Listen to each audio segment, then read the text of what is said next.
सत्यार्थ प्रकाश की प्रकाशिकी में अब आगे भाग 3। ऋषि के जीवन काल में छपे द्वितीय संस्करणानुसार संपादन करके विशुद्ध मूल रूप से यह ग्रंथ प्रकाशित किया है। ऋषि के मूल ग्रंथ में कोष्टक देने ऋषि की इच्छा के विरुद्ध अपने नाम से टिप्पणी चढ़ाने एवं पाठ परिवर्तन करने के पक्ष में नहीं है।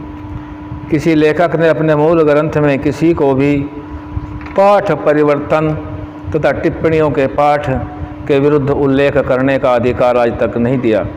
तो फिर दयानंद के निर्वाण के पश्चात उनकी उपस्थिति में इस प्रकार की अनाधिकार चेष्टा करना क्या आत्मविरुद्ध आचरण नहीं है?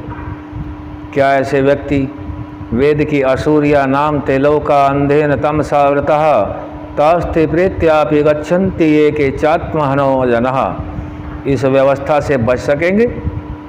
12 वर्ष से आर्ष साहित्य प्रचार ट्रस्ट ऋषि के सत्यार्थ प्रकाश संस्कार विधि ऋग्वेद आदि भाष्य भूमिका ग्रंथों में संपादकों द्वारा किए गए पाठ परिवर्तनों एवं ग्रंथों में पाठ विरुद्ध दी गई शतशः टिप्पणियों की बराबर अपने द्वारा संपादित इन ग्रंथों के संपादकीय में युक्त प्रमाण सहित सविस्तार समीक्षा कर रहा है।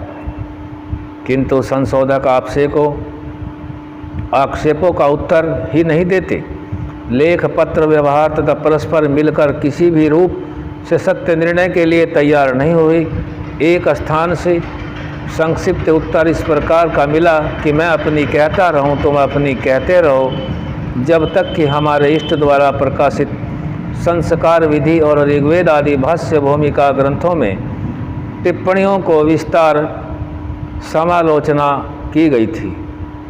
टिप्पणियों को सविस्तार समालोचना की गई थी, जिसका आज तक उत्तर नहीं मिला। आज तीसरे ग्रंथ सत्यार्थ प्रकाश का भी उन्हीं के द्वारा भ्रामक एवं अशुद्ध टिप्पणियों सहित संपादन किया गया है।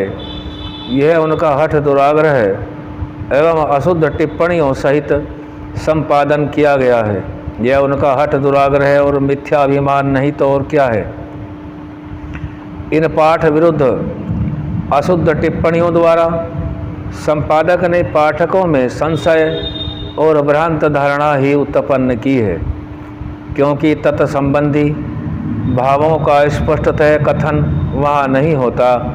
टिप्पणियाँ भिन्न स्थानों पर बहुत दूर दूर होती हैं। टिप्पणियों की समीक्षा उसी प्रकार के भिन्न भिन्न स्थानों पर तो की ही नहीं जा सकती। अतः पाठ विरुद्ध टिप्पणियों का एक स्थान पर उत्तर देने के लिए हमको अत्यधिक श्रम करना पड़ा।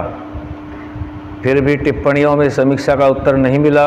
यदि संपादक को ऋषिकृत ग्रंथों की समालोचना करनी ही इष्ट है तो उनके भावों को पृथक पुस्तक के रूप में दें, समीक्षा करनी योग्य है।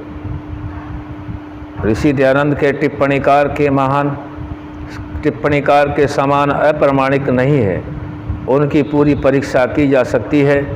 किसी ग्रंथ के विरुद्ध लिखने का यह टिप्पणी वाला प्रकार निंदनीय है। मूल ग्रंथ में टिप्पणीकारों का यह पाठ विरुद्ध दुस्साहसिक कार्य अन्यत्र नहीं देखा जा।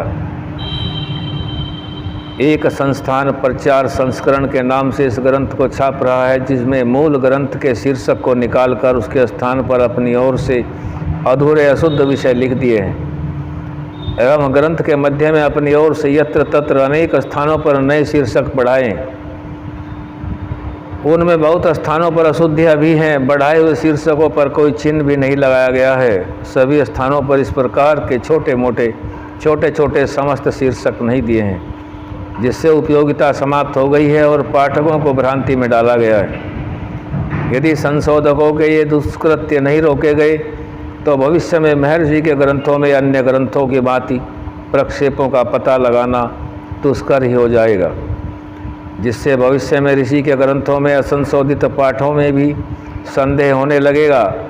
महर्षि के ग्रंथों में मिलावट अथवा सभी प्रकार की बढ़ती हुई मनोवांछित टिप्पणियों को बाढ़ को ट्रस्ट सर्वथा समाप्त करना चाहता है। ट्रस्ट ने इस दूषित मनोवृत्ति को रोकने के लिए ऋषि के जीवन काल में छपे सत्यार्थ प्रकाश संस्कार विधि और ऋग्वेद आदि भाष्य भूमिका ग्रंथों को फोटो प्रिंट से छपवा दिया है। संपादकों को उन मूल ग्रंथों के अनुसार ही संपादन करना चाहिए। प्रेस अशुद्धियाँ ठीक करने और पाठ संशोधन करने में महान अंतर होता है। छपने छापने की अशुद्धियाँ तो ठीक करनी ही चाहिए। इस संस्करण में सभी प्रमाणों के पते द्वितीय संस्करणानुसार ही दिए गए हैं। प्राय संपादक ऋषि के ग्रंथों में जहाँ जहाँ प्रमाणों के पते नहीं दिए हैं वहाँ अपनी राय और प्रमाणों के पते देना अच्छा समझते हैं। महर्षि के ग्रंथों में मनुस्मृति के बहुत प्रमाण दिए गए हैं किंतु उनके पते नहीं दिए गए, जिससे महर्षि का दृष्टिकोण यह प्रतीत होता है कि मनुस्मृति में प्रक्षेप भी है। यदि कभी मनुस्मृति का शुद्ध संस्करण उपलब्ध हो जाए तो सब दिए गए पते अशुद्ध होंगे एवं महर्षि द्वारा दिए प्रमाणों के पतों को देखने से यह सिद्ध होता है कि ऋषि ने प्रमाणों एवं पतों को बहुधा स्मृति बल से लिखवाया है, ग्रंथ सामने रखकर नहीं।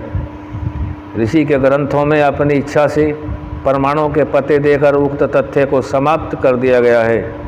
यह तथ्य सुरक्षित रहना चाहिए तथा मूल को नहीं बदलना चाहिए। मूल ग्रंथ में प्रमाणों के पते देने से इस मूल ग्रंथ में अनेक दोष उत्पन्न हुए। विस्तार भय से यहाँ लिख नहीं किया जा सकता उल्लेख।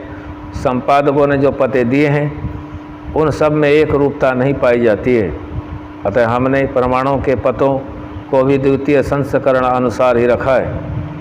मूल में अल्प विराम, अर्धविराम, पूर्ण विराम आदि चिन्ह तथा प्रकरण के अनुसार संदर्भों की रचना और अपनी ओर से की गई है, जिससे पाठक मूल के तात्पर्य एवं प्रकरण को सरलता से ग्रहण कर सके। बढ़िया कागज तथा सुंदर छपाई से ग्रंथ की उपयोगिता और भी बढ़ गई है। ट्रस्ट द्वारा प्रकाशित यह पंचदश संस्करण है। इस संस्करण के अतिरिक्त ट्रस्ट अब तक 1,36,000 सत्यार्थ प्रकाश प्रकाशित कर चुका है। इसका संपादन धर्मपाल व्याकरणाचार्य ने अत्यंत पुरुषार्थ और योग्यता से किया है। ये प्रकाशकीय की तरफ से थोड़ा सा विचार रखा गया, आगे रखा जाएगा। भूमिका का विषय कल रखेंगे। आज यहीं तक। ओम शम।